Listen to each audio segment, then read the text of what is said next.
গল্পের আজকের নতুন গল্প অশোক কুমার মুখোপাধ্যায়ের লেখা মাস্টারদা।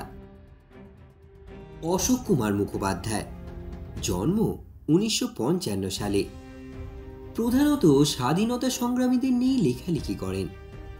বিভিন্ন পত্রপত্রিকায় নানা বিষয়ে ছোটদের জন্য ছড়া আর গল্প লিখেছেন।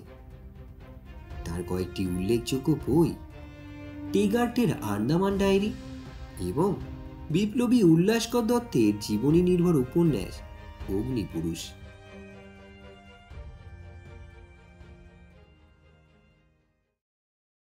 কি সাংঘাতিক কাণ্ড! চট্টগ্রাম শহরের অল্প বয়সী কিছু ছেলে এক মাস্টার দাদার বুদ্ধিমতো ইংরেজ পুলিশের সঙ্গে লড়ে তাদের গোলা বারুদের ভাণ্ডারটিকে দখল করে নিয়েছে।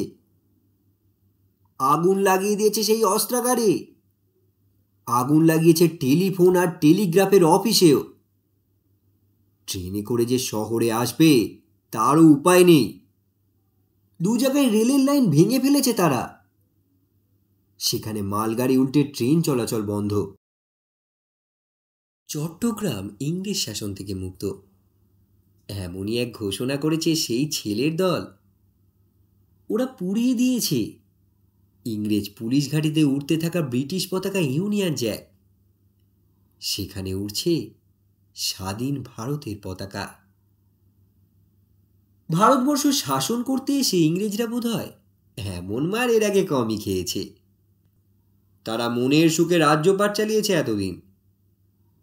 ভারতবাসী দিনের পর দিন খেটে গেছে, আর সেই খাটুনির ফল ভোগ করেছে সাদা চামড়ার ইংরেজ। প্রতিবাদ করতে গেলে এদেশের মানুষের কপালে জুটেছে অত্যাচার। এদেশে রাজত্ব করতে এসে তাদের স্পর্ধা একেবারে আকাশ ছুঁয়েছে। কোনো কোনো প্রতিষ্ঠানে সাদা চামড়ার লোক ছাড়া অন্য কারোর ঢোকার অনুমতি নেই। রেস্তোরাঁর গায়ে নোটিশ ঝুলছে, কালো চামড়ার লোক এবং কুকুরের প্রবেশ নিষেধ। এমন অন্যায় বেশি দিন চলে না। প্রতিবাদ হবেই, প্রতিরোধ গড়ে উঠবেই, ঠিক যেন রূপকথার রাজপুত্রদের মতো। লড়াই করে দেশ থেকে দানবদের তাড়াতে চেয়েছে চট্টগ্রামের এই ছেলের দল। তাদের মনে হয়েছে ভারতবর্ষের একটা জায়গায় যুদ্ধ করে যদি ইংরেজদের তাড়ানো যায়, সারা দেশ জেগে উঠবে। আর সকলেরই তখন মনে হবে, তাহলে তো আমরাও এমনভাবে লড়াই করে ইংরেজদের অত্যাচার বন্ধ করতে পারি, তাদের তাড়াতে পারি। দেশ আমাদের মা, সেই ভারত মাতাকে ইংরেজ দানবের কবল থেকে মুক্ত করতে পারি। এই ছেলের দলকে দেশের কথা বলে, খেলাধুলো, বন্দুক চালানো শিখিয়ে ইংরেজদের বিরুদ্ধে লড়বার উপযুক্ত করে গড়ে তুলেছেন এক অঙ্কের শিক্ষক। তাকে সবাই মাস্টারদা বলে ডাকে। কে এই মাস্টারদা, যার কথায় ছেলের দল ইংরেজদের বিরুদ্ধে মরণপণ লড়তে পারে? চট্টগ্রামের মানুষ জানে এই রোগা সাধারণ চেহারা ধুতি পরা মানুষটির নাম সূর্য সেন। কেমন মানুষ এই মাস্টারদা? সবাই কেন তাকে এত সম্মান করে? মাস্টারদা কথা বলেন কম।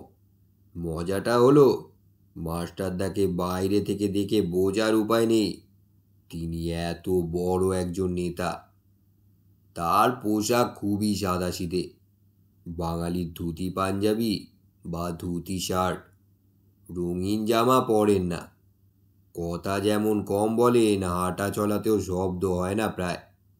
তার বাড়ির লোকজনেরা বলেন গরম পায়ে হাঁটলেও তার খটখট আওয়াজ শোনা যায় না।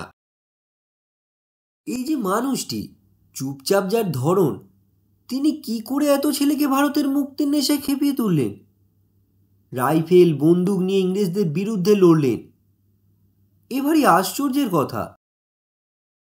উমাতারা হাই স্কুলের অঙ্কের শিক্ষক সূর্যকুমার সেন নতুন মাস্টার, তাই ছেলেরা প্রথমেই বুঝে নিতে চায় লোকটি কেমন। তিনি গম্ভীর, রাশভারী, অঙ্ক ভুল হলে কড়া শাস্তি দেন, না একটু নরম সরম হাসি খুশি। ছেলেরা অবাক হয়ে দেখল এই মাস্টার মশাই বন্ধুর মতো হাসি মুখে ছোট বড় সবার সঙ্গেই মেলামেশা করছেন।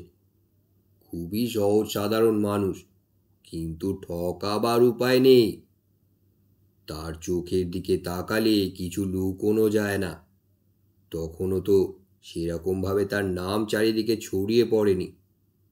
তবু সেদিন ছাত্রদের মনে হয়েছিল এই মানুষটি অন্যরকম। তার কথা মতো ছাত্ররা ভোর 4টের সময় ঘুম থেকে উঠে ময়দানে গিয়ে ব্যায়াম করত, সংস্কৃত স্তোত্র আবৃত্তি করত।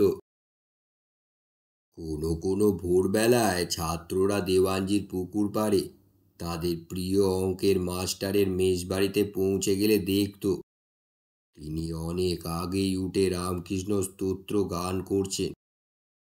রামকৃষ্ণ বিবেকানন্দই ছিলেন তার আদর্শ পুরুষ। ছেলেদেরও তিনি এই দুই মনীষীর ভক্তি, ত্যাগ, তেজস্বিতার আদর্শে গড়তে চেয়েছিলেন। তার প্রিয় কবি রবীন্দ্রনাথ ঠাকুর, এত প্রিয় তিনি বলতেন কবি সম্রাট রবীন্দ্রনাথ। শুধু বলা নয়, রবীন্দ্রনাথের বহু কবিতা ছিল তার মুখস্থ। পরে জালালাবাদের পাহাড়ে লড়াইয়ের আগেও রবীন্দ্রনাথের গান কবিতা শুনেছেন তিনি। জেলের মধ্যে রবীন্দ্রনাথের কবিতা পড়েছেন, চিঠিতে রবীন্দ্রনাথের কবিতার লাইন উদ্ধৃত করেছেন। সাথীদের তার কবিতা পড়তে অনুরোধ করে বলেছেন, রবীন্দ্রনাথ আমাদের ভারতবর্ষের এক মস্ত বড় সম্পদ। তবে উমাতারা স্কুলের ছাত্ররা সেদিন অঙ্কের শিক্ষক সূর্যকুমার সেনকে একটু অন্য নজরে দেখলেও বুঝতেই পারেনি এই মানুষটি একদিন শক্তিশালী ইংরেজের বিরুদ্ধে লড়বে। 3 দিনের জন্য হলেও চট্টগ্রামকে বিদেশি শাসন মুক্ত করবেন।